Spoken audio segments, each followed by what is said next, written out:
to start this off by saying trigger warning for anybody. I will be talking about abusive relationships. I will be talking about toxic relationships. I will be talking about gaslighting and things of that nature. So if you know you're sensitive to those topics, I just want to give you a warning in advance. This is going to be my own personal story time, and it's going to start like right before COVID.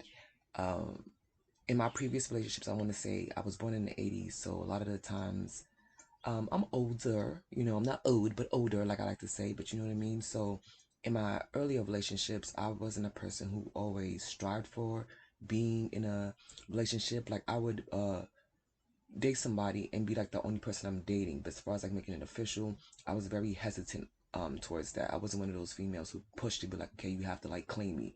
But I could like rock out with you and like be with you and and we kicking it as long as like the relationship was respectable, right? So it came to a point where, like, as you get older, you try to be like, okay, maybe I should settle down more and things of that nature. And there was this after work spot that I had that I used to go to or whatever. And you'd sit there, everybody is a couple people, men and women, you go there, you chill, drink a little something, whatever you do, whatever, and chill. And you just kind of lime and enjoy the vibe. So I ended up meeting a guy there, and he was mad cool. He was laid back. He wasn't like as loud as everybody else. He played the cut, and I was like, all right, we started talking. So to say that I didn't see red flags in the beginning, I'd be lying, you know. But I kind of definitely ignored them. Or what happened was, let me not say that I ignored them. Yes, first let me not backtrack on that. I did ignore them because I saw them, and there were times when I'm like, okay, this isn't for me. But I said, but what happened was my mentality was like, okay, I'm getting older now. I want to try to invest, myself more into relationships. I should try to settle down and really, commit and be with one person. Don't be afraid to, really give people a chance. And because like if somebody will fuck up, I'm like, all right, I'm out. I'm not dealing with it. If I see like us, if I see like anything that made me feel like, I don't want to say insecure, but anything that made me hesitant, like okay, like as far as like, you know, the way they might have dealt with other women and not just jealousy. So I want to make that clear. But it's just anything that gave me signs or red signals. For me, I used to be like, all right, I'm over it. I'm not doing it no more. And I felt like, okay, with him, let me try to look beyond that. Give somebody a shot. Let me try to like, give them a chance in a kind of way. And sometimes, when you give people a chance, it backfires on you. So I saw these signs and I'm like, okay, you know what? I'm going to give him a shot. We're going to see what happens and let's see how this goes out. It was in the beginning, I'll say this, it was good. You know what I mean? Even with like, cause we was just like, we would hang out. When we hang out, it was good. It was cool vibes and things of that nature. So it was like good enough. Like, okay, like maybe I could see this. And the thing was like with him, he was so like on me to the point was just like it was like he wanted to be with me. Like he already knew he wanted to be with me, while I was still sitting there questioning myself. Like, okay, like chill, like what I'm saying, like we just kind of met, but it was just like from like the jump he was really like into it. And part of me was like, okay, you have a man here, he's so into you, why not give this a shot? Why not see where this could go? You know what I mean? Really settle down and try to see how this can, how this could develop. And like I said, in the beginning it was cool, and then I'll say with a year within, we decided to move in with each other, right? And it was like maybe like the first month or so might have been good, and after that it was like, what the fuck did I get myself into? What is this? And I don't know if you ever had a conversation with somebody. I'm not going to downplay him. Like, he wasn't a person, he dropped out of school maybe from like fifth grade, if that. You know what I mean? He didn't go to school out here. So it's just like, the grading system is different. So that maybe if fifth grade. And what my thought of thinking was just like, because I am college educated and things of that nature. So it's just like, I was like, I'm not going to judge you. I'm not going to hold that against you. I'm not going to judge you against your level of education. I'm going to judge you by how you interact with me and, our ability to communicate. And I think us just hanging out and chilling, don't get caught up in that. That hanging out and chilling, if you get caught up in certain things and you realize, like, nah, just us hanging out and chilling versus being able to communicate is two different things. Because what would happen was that when you have like issues, or if I have a problem, and I'm not saying naggingly, and I'm not saying, oh, like I'm just trying to get in his ass, or I'm just trying to pick at him in certain things. It would be like legitimate concerns, you know what I mean? Or just having a conversation. Sometimes it's just a normal conversation. And it would be like, instead of trying to understand, people go around in these circles. Or it's times when I have an issue, I'm like, listen, I have a problem with A, B, and C. You'd be like, oh, well, you do this.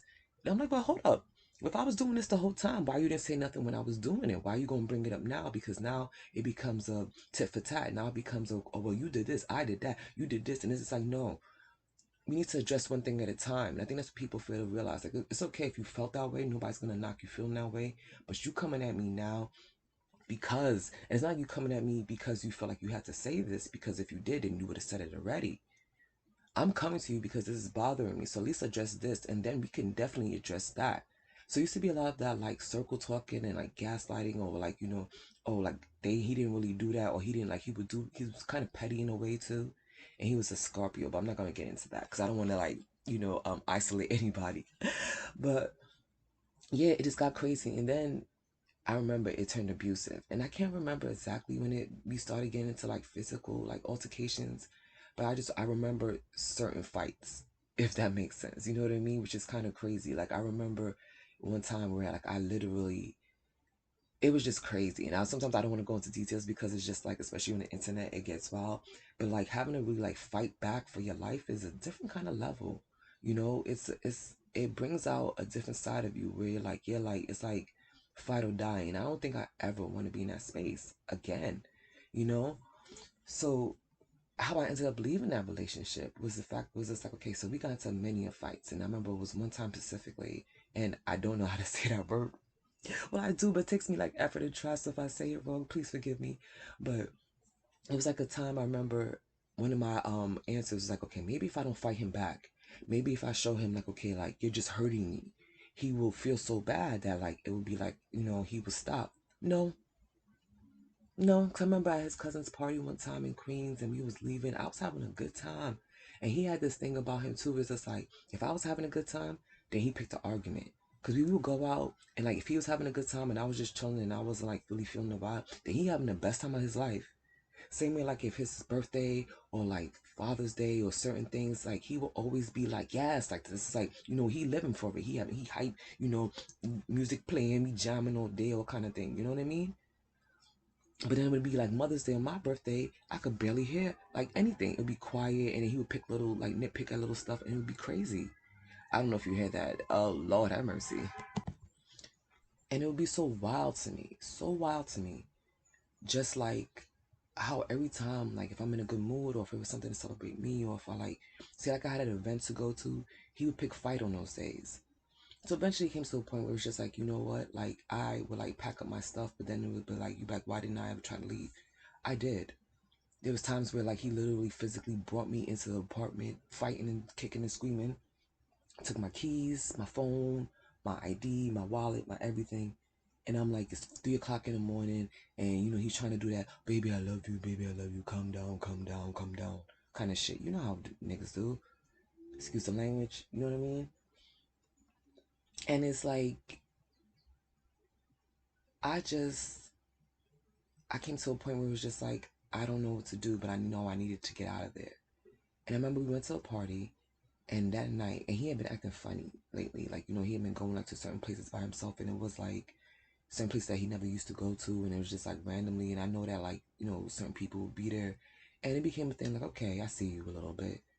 And I remember it was the second night, and on your phone, he was drunk, and so he was sleeping, and his phone kept going off, calling, and missed calls and like text messages. So I look, and I'm a person, I don't do the phone thing. I don't want you in my phone, and not even like that. I don't want to search your phone. Cause like if I gotta feel like that, then why am I even with you? You feel me? So I'm not even really with that. So I would go like, so I wouldn't go through his phone. We never had like phone issues. We wasn't on that kind of timing or whatever case may be. And I remember I saw the missed calls, and I remember saw the girl's name, and I saw her messages, and I was just like, after all this I'm taking from you, you have the fucking audacity, the nerve to come back and then cheat on me or attempt to cheat on me. So I said, I got you. That next Sunday, cook up a meal, we cook, cleaning, hey babe, how you doing? We jamming, whatever case may be, listening to music. His cousin was having like a little something, like, a little lime in the backyard, a little, just gathering, hang out, get together kind of thing. So we go to the backyard and we chill for the day. That Monday morning, he had to go to work. I had like my schedule was different, you know what I mean? So depending on the day, I come in late some days, whatever case it may be at that time. So I remember that morning, as soon as he left, my things had still been packed from like the last time. I just packed up whatever last little bit I had to. I called my homeboy and I was just like, yo, get me the fuck out of here. And I never looked back. And I remember ending that relationship and at the ending feeling like I miss being in a relationship. I miss this, but I know I couldn't go back to him.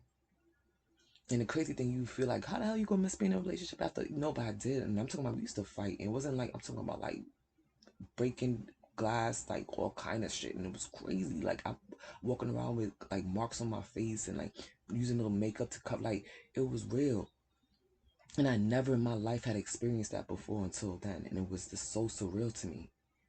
But when I got out of it, I missed having that comfort of being in a relationship, having somebody to go home to, like kind of sharing certain responsibilities, and having that back up a little bit, even though he was a kind of an asshole, if you will. So because I missed it, it brought me to this place of like loneliness even after I left that relationship. So it was like a very weird space for me. I was in a space where it felt so good to be away from that. It felt so good to be on my own. But it felt in a place, but I also felt like, should I go back? Because he had proposed to me. So we were engaged. We had started talking about maybe planning the wedding and things like that. I was going to go to like his country and visit all this kind of situation. Like we had talked about like real life stuff, like getting a car together. And I hadn't moved my child in yet because at the time it was just like, yo, I definitely got to figure out our relationship before I even make a step like that. You know what I mean? So especially knowing especially how toxic our relationship was and knowing that we couldn't even like communicate, it was just like I just knew that once it was done, I felt like, where does that leave me now? Because all these grown-up things, quote unquote, that I was about to invest in, all these things I was looking forward to, now have gone out the drain. And that longing and wanting actually left me in a space where I even went into another toxic relationship during COVID. And I'm gonna save that for like a next episode. But it's just to say, when I talk about these toxic relationships and supporting somebody, and like with him, he had like a rough um upbringing with his mom, where his mom wasn't as affectionate, and um his family wasn't as supportive, quote unquote, and things of that nature. But there was a lot of weird family dynamics within his own structure, and I used to peep that, so I could see sometimes why he was the way he was, and I used to make that excuse for him, but it was no excuse for him putting his hands on me, and it never will be. And that's one thing I always have to I had to remind myself at that time, like, listen, like, it doesn't even matter. Because I'm telling you, there was times where like I literally would just sit there, and we was doing like Ike and Tina in the backseat of a car one time, and his friends used to be there, and his friends would be like, "Oh, this is his love, like y'all gonna be back good tomorrow." And I'm like, us being back good tomorrow doesn't make this okay, because I was just as guilty. You know what I mean? So it's just like I couldn't really blame anybody if I would take this and still be with him tomorrow. You know what I mean? So I say this just because for anybody who's gone through this or something similar, I want you to know that like you don't have to take it. And I grew up in a household where I love you wasn't a thing. Hugs wasn't a thing. My sister had a sort of a resentment towards me. My mom wasn't an affectionate person. My dad was around, but he wasn't. You know what I mean? So it was just a lot. And I know that a lot of that has dealt into my adult life. And, I've dealt with this. And this is kind of like part of my therapy, talking about it. And just like, as I've heard other people, like when I hear their stories, it's like sharing your story, for anybody who we could help reach. It is always a good thing. And I know I definitely want to talk about my COVID relationship as well, because that was definitely another time where it was just a lot to deal with as well. Um, so yeah, thank you for listening. And if you have any comments as well, feel free to leave them down below. Subscribe if you want to hear more. Also listen out for my part two, as far as toxic relationships go. And also that's how I want to talk about. I bring this into like when I talk about Krishan Rock and Shamar and people on my channel. It's like I understand on one side of it wanting to be that support for somebody who's going through so much, or you feel like maybe this needs to be loved the right way, and then also being that person who's in that toxic relationship, whether it's Krishan or Blueface, because sometimes men are, the women are the narcissist too, you know what I mean? So, or the toxic person too. So either side is just knowing that like when it's to leave, and if you're both toxic, knowing like on how unhealthy, especially children and other people have to get involved in that, and just knowing to seek better for yourself, that you understand you're screaming for love, you're screaming for this attention, this validation, and that's just not the way to do it. And it will never be fulfilled. You'll never feel like, okay, I feel complete, because it's just not what you need. It may be what you want because it's giving you that, it's like a drug. And I just wanted to have this conversation real quick, and thank you for listening if you've gotten this far. And I hope you come back again. Enjoy your day.